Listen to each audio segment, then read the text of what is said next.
So a few years ago I went on a retreat which involved spending a couple of days in relative isolation at a place called Ashburnham Place.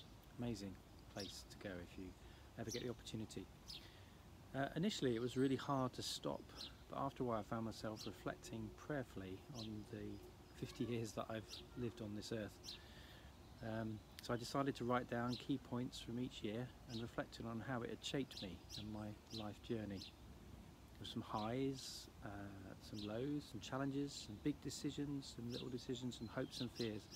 It was a really helpful time. It helped me to start to look at the future with a new sense of perspective and hope. In the Old Testament, we often read when the Israelites did something incredible or saw something amazing happen. God told them to build a pile of stones,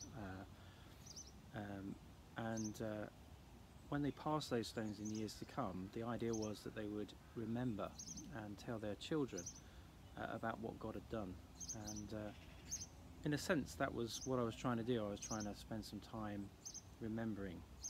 And when we reflect, remember, and think about the things that have happened, it can really help us in reimagining the future and in deciding what the future might look like. I was reading this in Ecclesiastes. This is what I have observed to be good, that it is appropriate for a person to eat, to drink, and find satisfaction in their toilsome labour under the sun during the few days of life God has given them, for this is their lot. Moreover, when God gives someone wealth and possessions and the ability to enjoy them, to accept their lot and be happy in their toil, for this is a gift of God. They, however, seldom reflect on the days of their life, because God keeps them occupied with gladness of heart. Well, it may be that that's true for all of us, that we've been happy and we've had times that have been joyful and good, and we seldom reflect.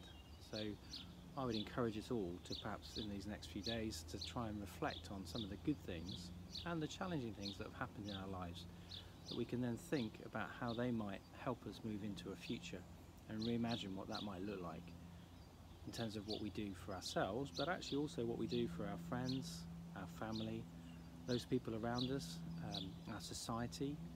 There's been a number of challenges in society, and it'd be good to reflect on perhaps how we might improve things in the light of what we've seen over the last few weeks. So that's my other thought. How do we reflect?